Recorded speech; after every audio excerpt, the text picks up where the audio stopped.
Bom dia, igreja. Amém, queridos? Amém. Bom dia. Judson, em tua defesa eu também não fiz inscrição ainda, tá? Amados, para quem não nos conhece, eu sou o Fábio, minha esposa Rosane, nós somos líderes do Ministério de Casais aqui da igreja e também sou líder do Ministério de Homens. E hoje o pastor Lucas está lá na conferência no Rio e aí ele nos incumbiu aqui de estar trazendo uma breve palavra para vocês, para que a gente possa crescer em Cristo nessa manhã. Amém, queridos? Amém. Deixa eu dizer uma coisa para você. É sempre bom você ouvir o Espírito Santo, amém, amados? E há umas 2 meses atrás, mais ou menos, a minha esposa chegou para mim e disse assim: Fábio, próxima vez que você ministrar na igreja, eu gostaria que você falasse sobre determinada palavra. Quem já fez o curso de casais conosco sabe que costuma criá-la como o Espírito Santo. Sim, Espírito Santo, obrigado por me lembrar disso. Mas ela fez essa palavra e ela foi muito direta, dizendo lá na igreja, chegou na nossa igreja. E a gente recebe alguns convites para ministrar em outros lugares, mas eu entendia que essa palavra era para cá, para esse lugar, para esse tempo. E eu pensei, poxa, essa palavra eu tenho umas 2 ou 3 na frente que poderia estar, mas se o Espírito está falando é melhor atentar. Eu consegui preparar, estudar, ler o texto, revisitar tudo. E o pastor Lucas fez o convite. Fábio, eu gostaria que você trouxesse dia 19 e tal. Eu já sei o que eu vou falar. Amém? Tudo certo? Tudo tranquilo. Para minha surpresa, eu estou domingo aqui na igreja, sentado aqui na frente. E quem está pregando? O pastor Jorge Monteiro. E ele fala sobre a presença de Deus, manifesta em nós, Cristo em nós, uma palavra maravilhosa. E de repente ele projeta um texto aqui no telão. E lê o texto inteiro. Mateus 24, dos versos 13 ao 35. Os discípulos no caminho de Emaús. E quando ele leu o texto, eu pensei, foi embora a minha mensagem. Porque era exatamente o texto que eu tinha preparado para falar com vocês. Eu falei, Deus, será que eu não ouvi o Espírito Santo? Será que eu agi da minha própria emoção? Mas para minha surpresa ainda maior, foi que ele leu todo o texto, fez um breve comentário na hora da ceia e foi para outro lugar. E eu falei, uau, Deus mandou o pastor Jorge Monteiro para fazer a introdução da mensagem do domingo que vem. Deus é muito bom, queridos, Deus é maravilhoso, mas eu não estou falando isso para gerar expectativa em relação a mim e nem a minha essa palavra. Eu estou falando isso para gerar uma expectativa em relação a você estar aqui nessa manhã. Porque de alguma forma, na sua infinita graça, sabedoria e onisciência, Deus falou, dia 19 de julho, você vai estar em tal lugar. E você vai ouvir tal palavra. E essa palavra vai ser parada para a sua vida. Nem tudo que você vai ouvir, 100% é para você. Mas alguma coisa é para alguém que está aqui. Amém, queridos? Então, não se permita sair daqui nessa manhã sem ser ministrado por essa palavra. Que não é minha, mas é a palavra do Senhor. Amém? Amém. Você ora comigo mais uma vez, para a gente poder começar? Pai de amor, muito obrigado, Senhor Deus, por essa manhã. Muito obrigado por esse dia. Obrigado, Senhor Deus, pela Tua graça maravilhosa que se manifesta em nossas vidas. Nós Te rendemos glórias e honras porque Tu és soberano, justo, fiel e verdadeiro. E tudo quanto temos, tudo quanto somos, Pai, tudo quanto fazemos, vem de Ti, é Teu e é para a Tua honra e para a Tua glória. Nessa hora, Pai, que toda palavra manifesta nessa manhã, seja para edificação, para correção, para exortação e para que nós nos tornemos cada dia mais parecidos contigo. Em nome de Jesus. Amém. Amém.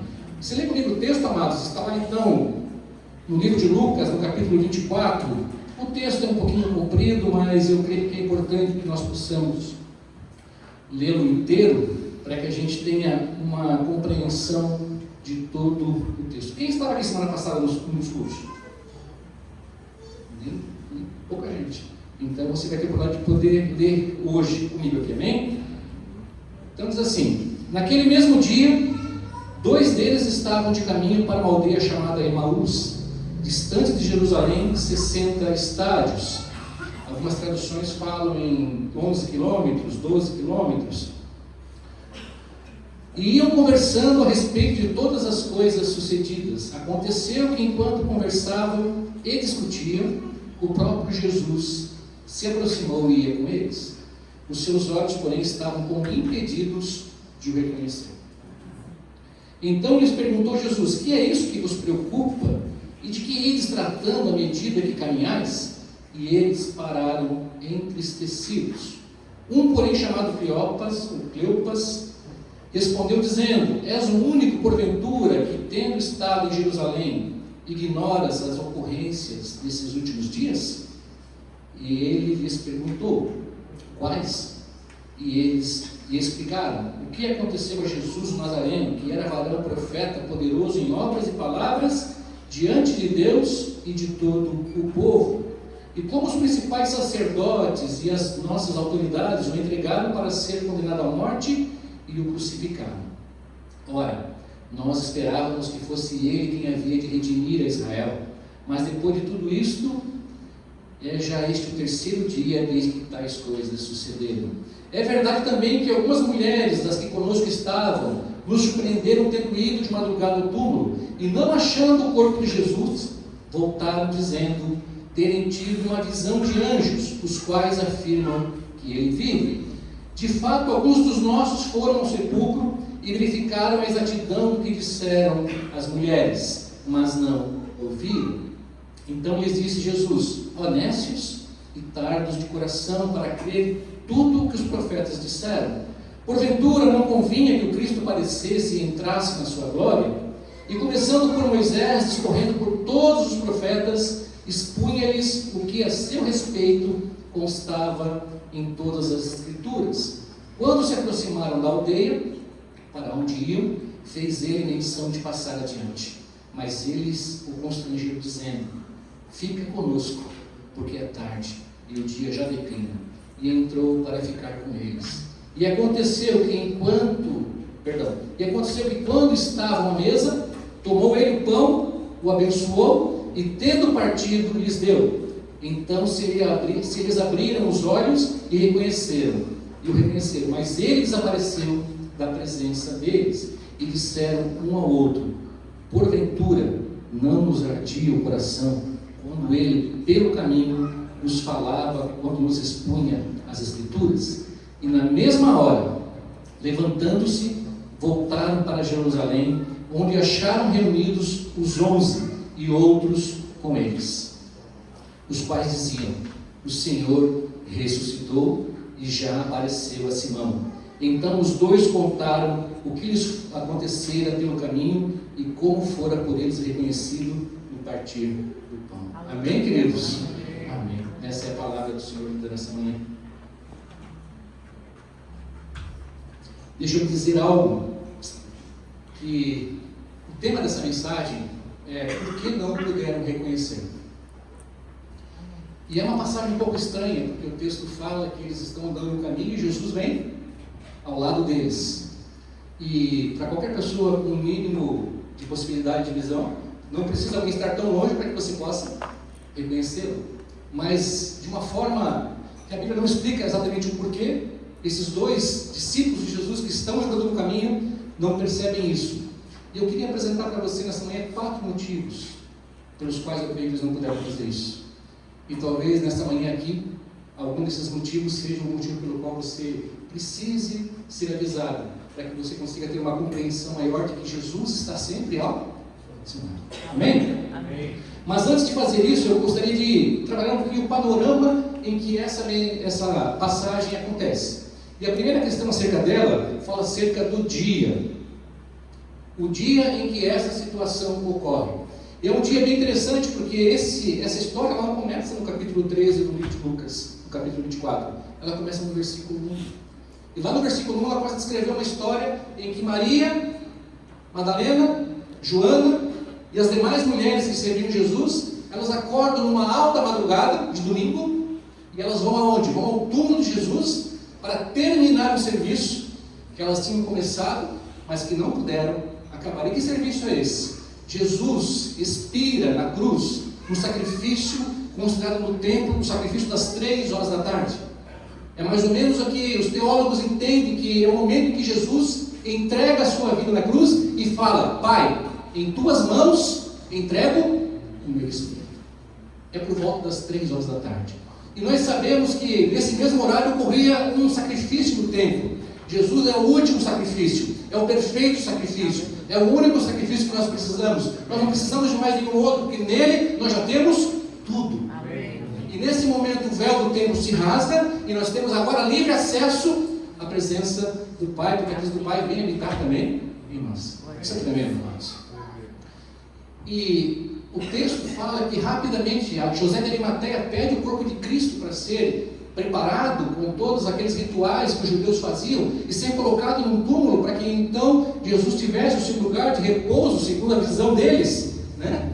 Mas já se aproximava das 18 horas e nós sabemos que os judeus às 18 horas iniciam o Shabat, e das 18 horas de sexta-feira até as 18 horas de sábado eles não fazem nada. O número de passos que um judeu pode dar é contado. Hoje, em Jerusalém e em todas as cidades dos arredores de Israel, os judeus até hoje cumprem esse chamado. Eles não apertam o botão do elevador para marcar o lugar que eles têm que subir. Quando inicia o Shabat às 18 horas, automaticamente o elevador é programado para parar em todos os andares. Então o judeu não precisa dar o trabalho de apertar o botãozinho para parar no andar dele, porque ele entende que isso é trabalho. O sábado ele não pode trabalhar. Mas nós sabemos que Jesus é o Senhor do sábado. E Ele é o nosso descanso. Amém, querido? Então, amados, elas fazem isso rapidamente, colocam o corpo de Cristo de uma forma muito precária, segundo os padrões que deveria ser. E Jesus é depositado naquele túmulo. E eles vão se resguardar num lugar, talvez com medo, talvez preocupados, porque uma perseguição iria se iniciar. E ficam ali das 18 horas de sábado, de sexta, até às 18 horas do sábado. Chega a noite, eles não podem fazer nada, mas quando amanhece, é o domingo.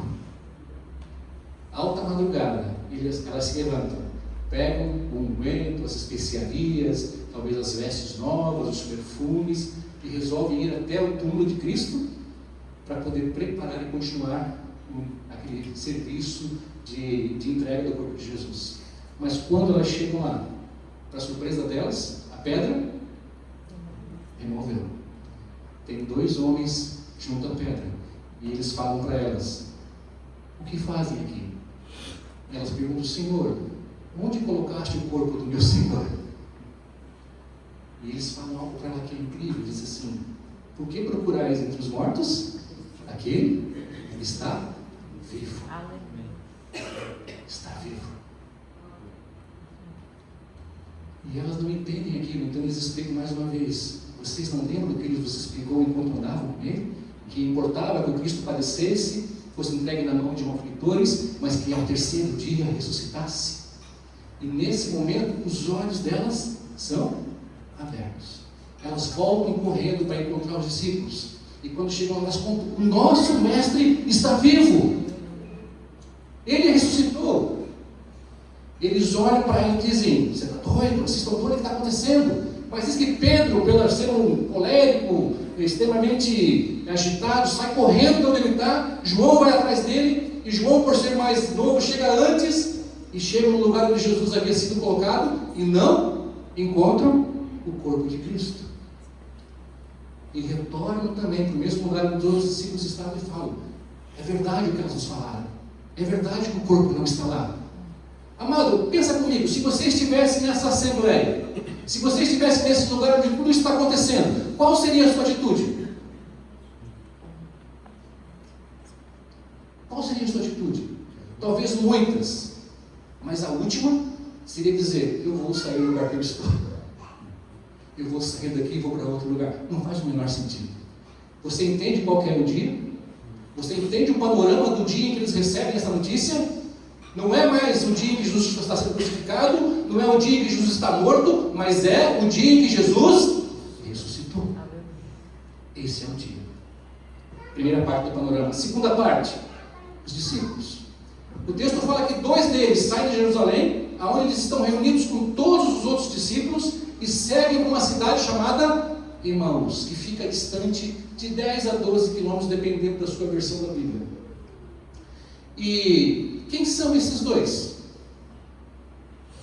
Porque nós sabemos o nome dos 12, discípulos principais de Jesus, sendo que um fica separado, que é Judas, e os outros 11 se tornam apóstolos. Mas em nenhum desses 11 o nome está lá como Cleopas, ou Cleopas, não tem esse nome lá. Mas a Bíblia se refere a ele como um discípulo. Então nós sabemos quem eles não são, mas sabemos talvez quem eles, sabemos quem eles não são, mas sabemos quem eles são. Por quê? Quando a gente olha para Lucas capítulo 10, você vê que Jesus reúne 70 discípulos e os encaminha de 2 em 2 e faz uma missão que é pregar o Evangelho, repreender os demônios, curar os enfermos e anunciar que é chegado o reino de Deus. Então, por uma aproximação de texto, nós entendemos que esses dois provavelmente pertenciam aos 70. E por pertencerem aos 70, tudo que Jesus faz e prega durante o seu ministério, o tempo todo eles ouvem. Tanto que eles falam: nós críamos que era ele quem iria redimir a Israel. Nós sabíamos que era um varão poderoso em palavras e obras. Eram homens que viveram intimamente com Cristo, eram homens que viveram os milagres. Esses homens viram o pão ser multiplicado, esses homens viram pessoas serem curadas, esses homens viram demônios serem expulsos. Esses homens presenciaram a manifestação do Filho de Deus enquanto andava na terra. Eles eram discípulos de Cristo. Era alguém que estava perto. Dia, discípulos. Mas vamos falar do lugar? O lugar para eles chama-se Emaús. E quando a Bíblia cita alguma cidade, ela cita alguma distância, ela cita algum texto, é importante você olhar para isso e tentar entender o que a Bíblia quer falar acerca dessa situação. E eu fui olhar um pouquinho para Emaús, e a primeira coisa que eu entendo sobre Emaús é que provavelmente esses dois eram de Emaús. O que a Bíblia não fala com clareza, ela não afirma com certeza. Mas quero eu pensar que alguma coisa em Emaús trazia para eles uma ideia de algo que eles já viveram e que possivelmente era um lugar de segurança. Mas quando você olha para o significado da palavra Emaús, Emaús significa lugar de águas quentes, ou fonte de águas termais. Sabe, querido, quando eu e você nos deparamos com uma situação em que nós estamos incomodados, preocupados, angustiados, nervosos, nós sempre gostamos de correr para um lugarzinho de conforto. Quando o bebê é pequeno, a criança, 2, 3, 4, 5 anos, ela cai, machuca o joelho, rala o cotovelo, alguma coisa acontece, para quem que ela corre? Para um específico.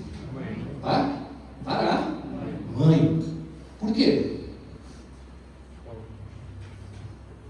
Acolhimento, tranquilidade, segurança, paz. Se ela correr para o pai,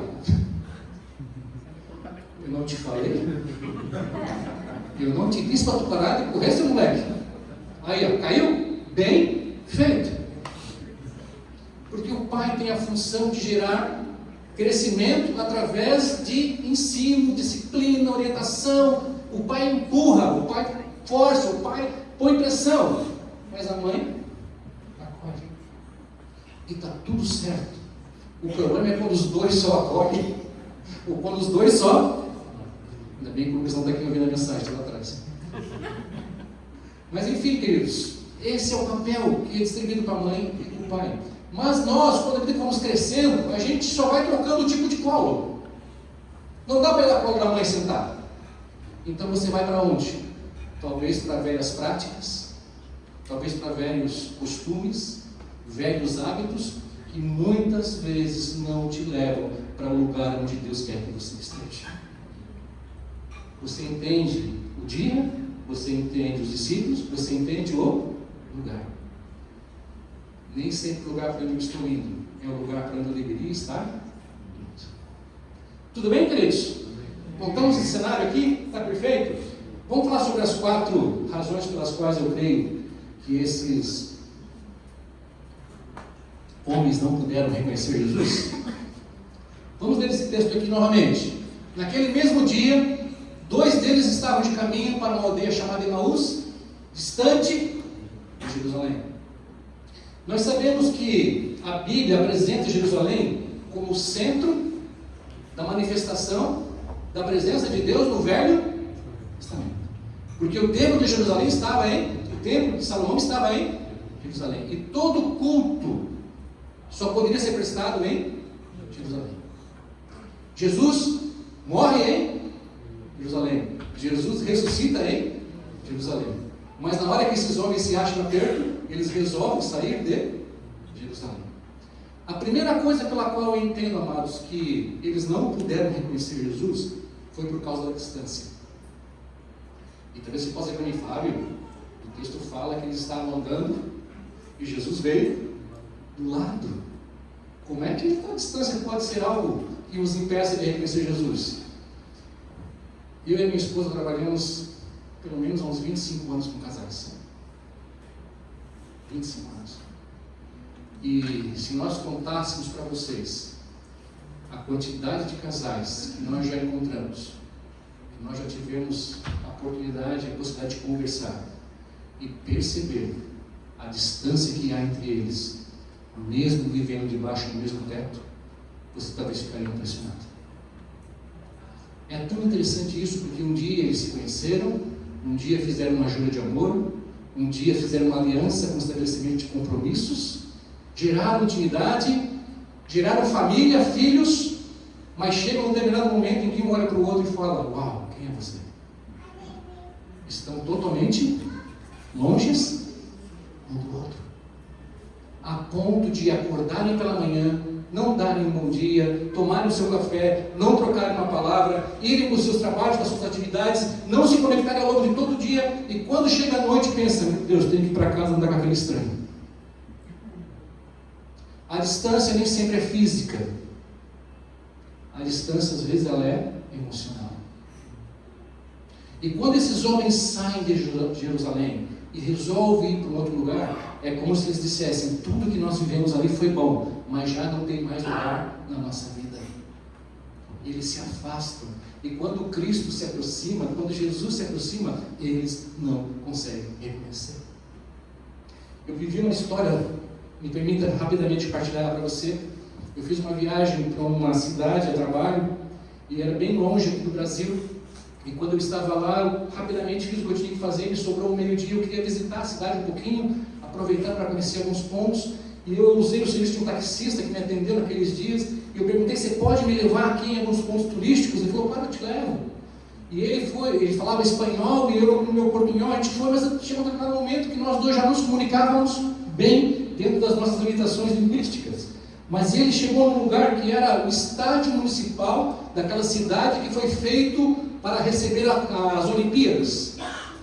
E ele falou: vou te levar lá também para você conhecer. E quando nós nos aproximamos, ele me disse o seguinte: você sabia que aqui nesse estádio teve um show muito legal semana passada? Eu falei: que legal, que show que foi? Ele falou: foi de um cantor. Eu falei: qual cantor? E eu vi que ele ficou um pouquinho constrangido de falar o nome do cantor. Eu falei: me diga qual cantor? Ele falou: é um tal de Mark Sweet. Eu falei: eu conheço. Ele falou: você conhece? Quem conhece Mark Sweet? Gente, sou da old school mesmo, né? Você conhece aquela canção? Agora me fugiu aqui. Eu lembro. Essa aí. Boa, né? Muito boa essa. Né? A memória é tudo.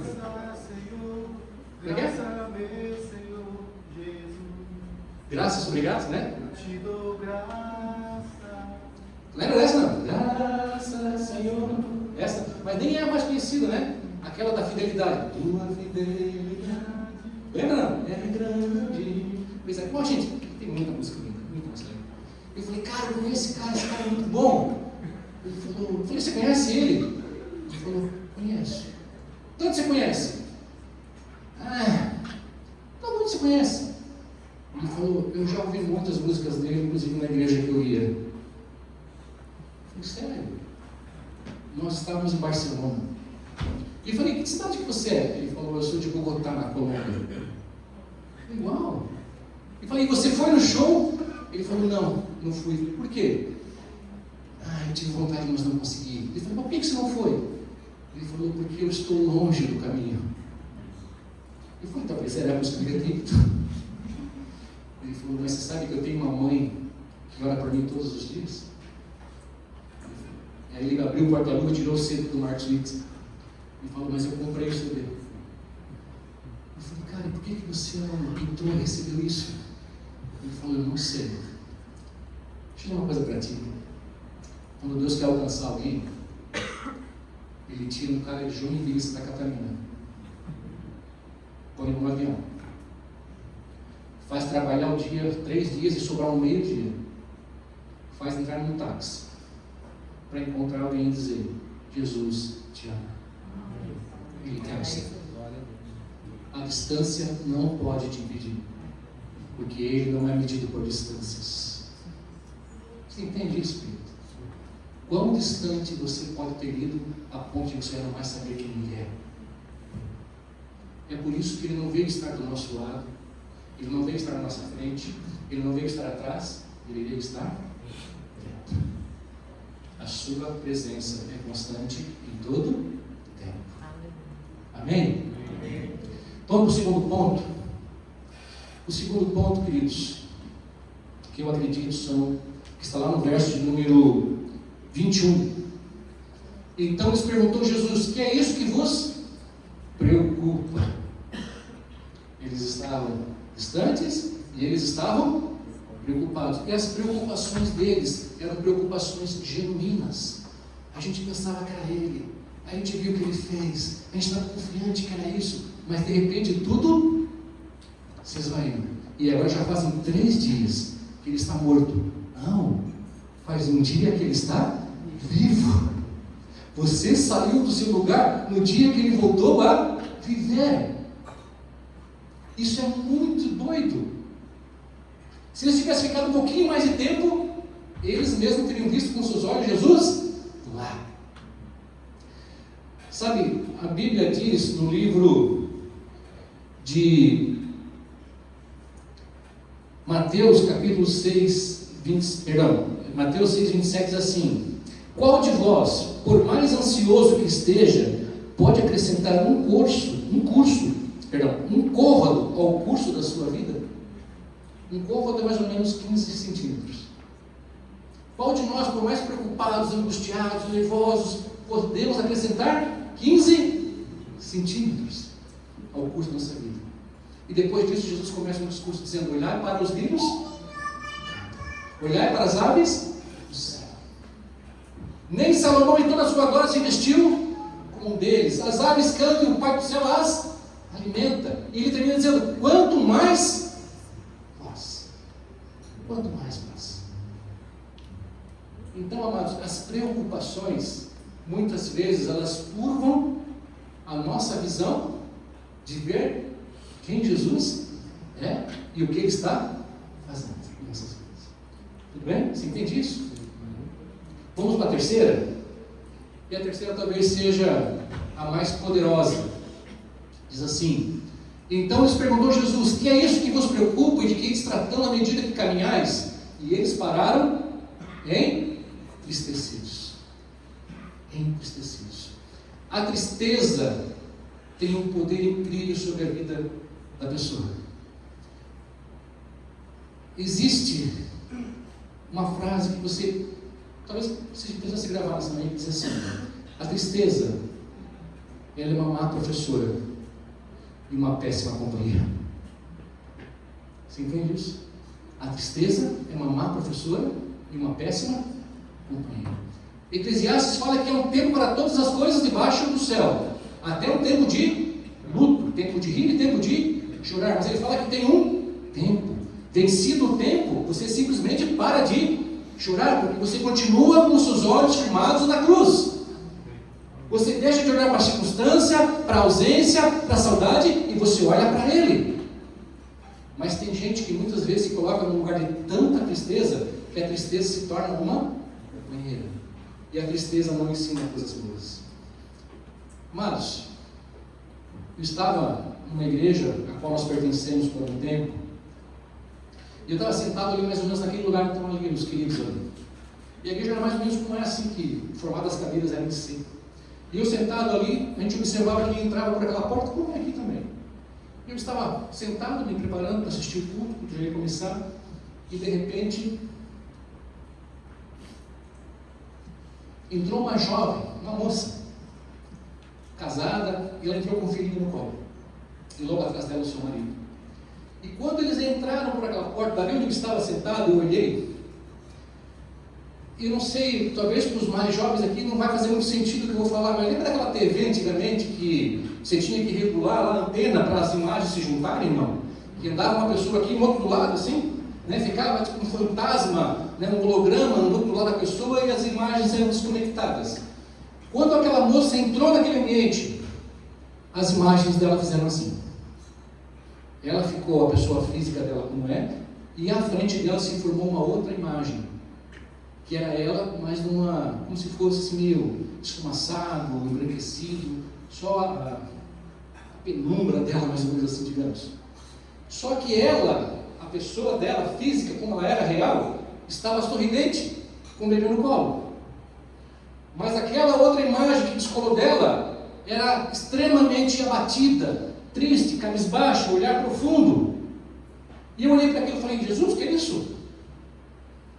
E dentro do meu espírito o Senhor falou comigo e disse: quando ela entrou, a tristeza entrou antes dela. Eu levei um susto com aquela palavra, e de repente as duas imagens se juntaram novamente e ela ficou normal ali no culto, vivendo normalmente no culto. E eu ali sentado olhando para aquilo, eu já não sei mais quem pregou, não sei mais quem cantou, eu não sei mais o que foi falado, porque eu não conseguia desconectar daquilo. Quando acabou o culto, eu, incomodado com aquela imagem, eu me dirigi até ela. E ela estava segurando seu filho, e eu me aproximei muito timidamente, cheguei perto dela e falei: tudo bem? Ela olhou para mim e falou: oi, tudo bem? Não batiam tudo bem com a imagem que eu tinha visto? E eu falei: mas está tudo bem mesmo?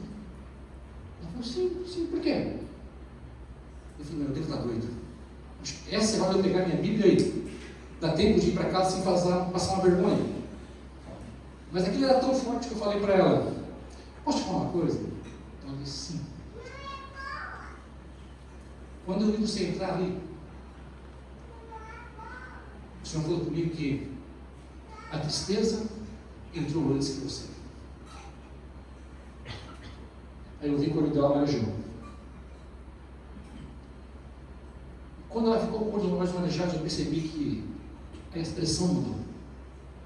E quando a expressão mudou, já não era mais daquela pessoa física, mas era da imagem que eu tinha visto. Porque o Senhor estava mostrando a alma dela para mim. Como era a alma dela. E a alma dela era profundamente triste. Eu falei: posso orar por você? Ela falou: pode. E quando eu comecei a orar, ela estava com o bebê no colo, ela começou a se soltar. E eu vi que o bebê caiu do colo dela. Eu agarrei o bebê e falei: segura o bebê. Seguraram o bebê, eu comecei a fazer uma oração para ela e disse: você não precisa impressionar ninguém. Você não precisa gerar uma performance para ser aceito pelas pessoas. Viva aquilo que você é, porque Deus te ama do jeito que você é. Você está vivendo duas pessoas diferentes. Nessa hora ela estava debulhada de chorar e eu também. O marido abraçou, eu peguei minha esposa e fui embora. Aquilo na minha cabeça, dizendo: uau, que loucura. Passaram uns 2 dias, a minha mãe me liga. Fala: Fábio, você orou pela fulana? Eu falei: mãe, orei. Você sabe o que está acontecendo com ela? Mãe, não faço a menor ideia, mãe. Então ela me disse: desde que o menino nasceu, ela tinha uma vida executiva, profissional, uma vida em que ela tinha liberdade para ir, para voltar para onde ela quisesse, fazer o que ela quisesse. Mas num determinado momento, as amigas que trabalhavam com ela continuaram a sua jornada e ela, em acordo com o marido, resolveu sair do trabalho para se dedicar apenas para a criança. E agora ela começou a entrar nas redes sociais e está vendo a amiga viajar para um lugar, amiga viajar para outro lugar, amiga comprando tal coisa, amiga fazendo outra coisa, e ela está só dentro de casa com a criança. E menino, mas quando você coloca nome bíblico nos filhos, você espera que eles venham assim mais calmos, abençoados, né? Cheios da presença. Gente, eles vêm virados assim. Glória a Deus, é saúde e vida. O menino era muito agitado, né? Essa é uma palavra assim. E aquilo estava consumindo ela fisicamente e emocionalmente. E ela entrou num lugar de dizer que eu fui ser mãe. Sendo que era um sonho dos dois terem um filho. E de repente aquilo que é uma bênção começa a tornar um problema. E a pessoa não sabe lidar com isso e começa a entrar num lugar de culpa. Eu não devia estar me sentindo assim, eu não devia estar vivendo assim. Só que quando ela chegava no lugar, ela estava sorrindo. Quando ela entrava em casa, ela estava arrasada. O Senhor me mostrou isso naquela noite. Quando eu orei por ela, aquilo foi arrancado dela. Ela ligou para minha mãe e falou: vó, eu fui curada. Eu sei que é um Deus olhando para mim. Ele conhece cada detalhe da minha vida, cada milímetro. E eu louvo por isso. Você passou por aquela porta aqui hoje de manhã, querido? Passou, né? Tinha alguém lá assim para ti?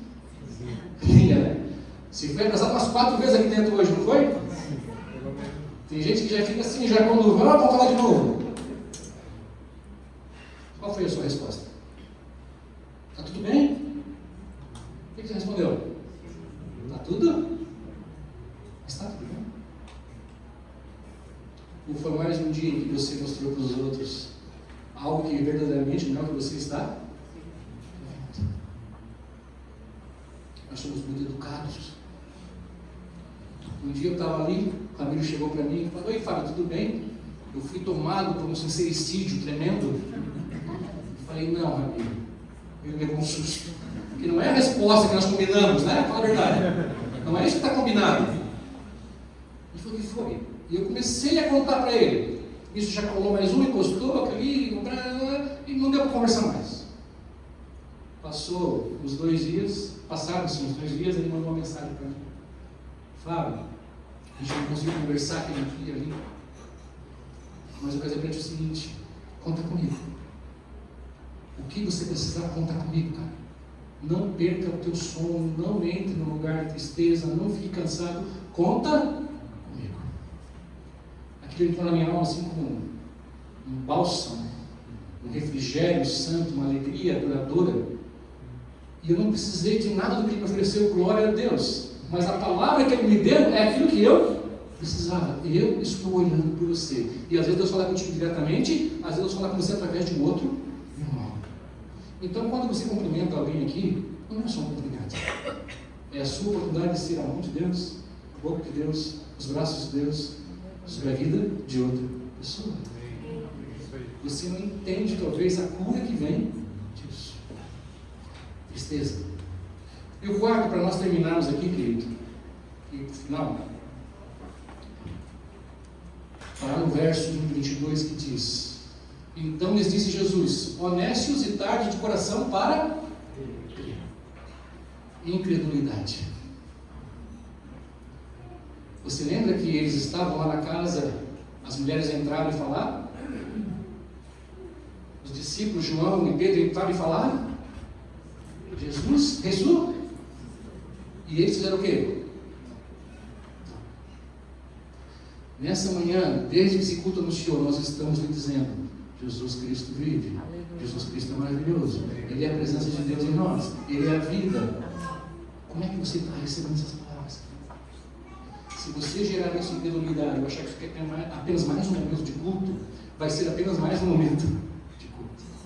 Mas se nós recebemos isso no nosso espírito como uma palavra poderosa, então, se as minhas palavras estiverem em vós, tudo podereis fazer. Tudo. A incredulidade deles fez com que eles andassem 12 quilômetros. Eu pesquisei qual é o passo normal de uma pessoa numa caminhada. E é geralmente de 4 a 5 quilômetros por hora. Eu creio que se isso, mais ou menos, se você estiver bem, tranquilo. Se você estiver entristecido, preocupado, angustiado, nervoso, incrédulo, deve baixar para uns 2 km por hora. Então eu imagino que eles fizeram aquele percurso entre 3 a 4 horas. Quando Jesus cola neles e começa a conversar, e falar, explicar, e desde Moisés até os profetas, explicar tudo o que era necessário, eles falam uma coisa muito interessante. E isso que eles falam é na hora em que Jesus parte o pão, e dos seus olhos são abertos para que eles possam ver. E perceba que abrir os olhos está conectado com crer. Não é algo sentimental, é algo físico. Quando eles viram, eles creram e viram Jesus. Então eles falam assim: uau! Não, eles vão falar não, isso é o que eu falei. Eles falaram: porventura não nos ardia o coração, enquanto pelo caminho ele nos expunha as Escrituras? Aquilo já era um sinônimo, aquilo já era um sentimento, já era uma sensibilização de que eles estavam andando ao lado de Jesus. Eu estou falando uns 30, 40 minutos, não sei, já estou indo para o final, mas deixa eu te perguntar: em algum momento o seu coraçãozinho aqueceu? Em algum momento você falou: fé está sendo gerada em mim? Só Jesus pode fazer isso. Só Jesus pode fazer isso. Deixa eu dizer uma coisa para nós terminarmos. Se você puder pegar a ceia, a banda, se puder estar vindo para a gente poder terminar.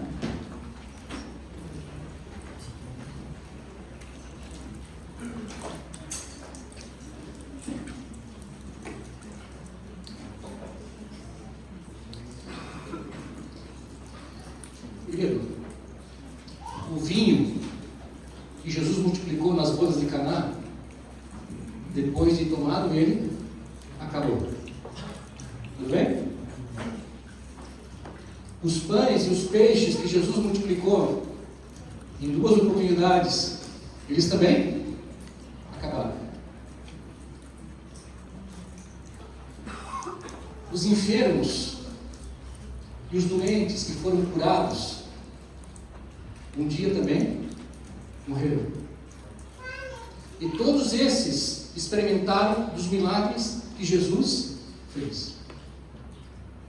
Não sabemos se eles provaram da vida eterna que ele deu. Talvez tenham se usufruído dos milagres, mas não tenham usufruído do próprio Cristo. Mas o ladrão da cruz, que não viu nenhum milagre, apenas ouviu dizer: hoje mesmo estarás comigo no paraíso. O dia que eu e você entrarmos lá, nós vamos falar com ele. Nós vamos falar. Feche os teus olhos. Esse é o momento seu, Deus. É o momento seu de Jesus.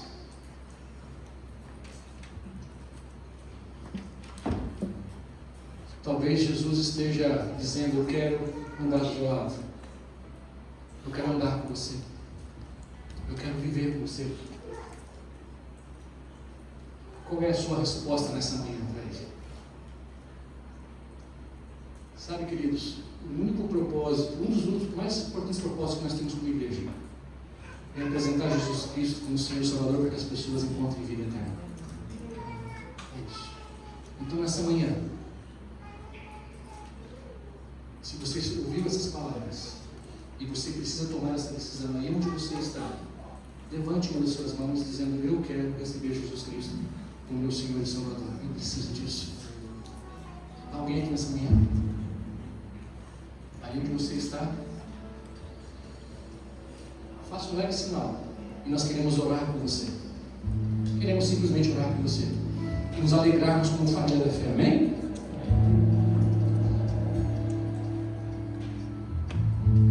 Amém. Queremos que todos aqui já encontraram e entregaram a sua vida para Jesus. Mas deixa eu perguntar uma segunda coisa. Há alguém aqui nessa manhã que tem se deparado com alguma dessas questões que tem dificultado em se enxergar e reconhecer Jesus na sua vida? Há alguém que está distante? Amém. Há alguém que está incrédulo? Há alguém que está triste? Há Alguém que está preocupado? Sim. Deixa sua mão assim como você está. Dê um passo de fé, fique com a sua mão levantada, não tem problema. Nós não queremos julgar você. Nós não viemos para julgar. Nós queremos orar nessa manhã para que você encontre esse lugar de libertação, para que você encontre esse lugar de salvação. A salvação, ela tem muitas extensões. Pai de amor, em nome de Jesus, Tu és o Deus Criador dos céus e da terra. Tu és o único Senhor Deus digno de toda a honra, de toda a glória e todo louvor. A nossa oração nessa manhã é para essas mãos que se levantaram, Senhor, dizendo: eu preciso de Ti, meu Pai.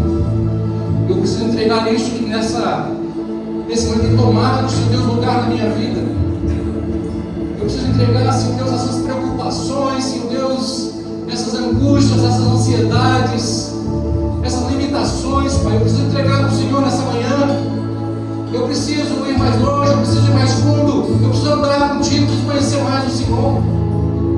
Espírito Santo, Tu conhece essas vidas, Tu nos processa aqui nessa manhã, meu Pai.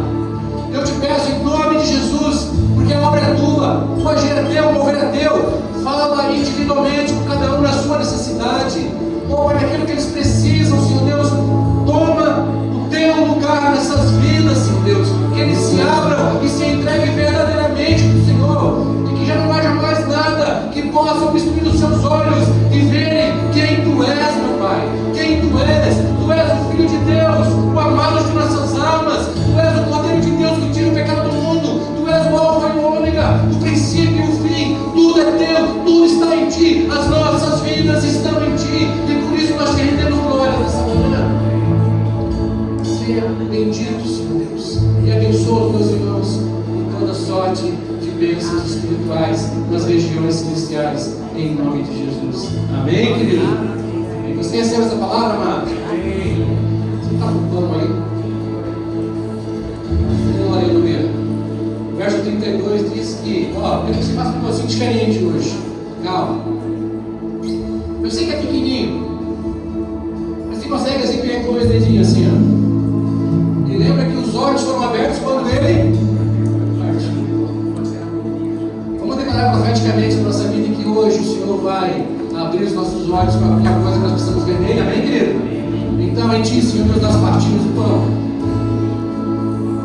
E nós o tomamos, e Tu és, Senhor Deus, o Cordeiro de Deus, em nome de Jesus. Seja abençoado,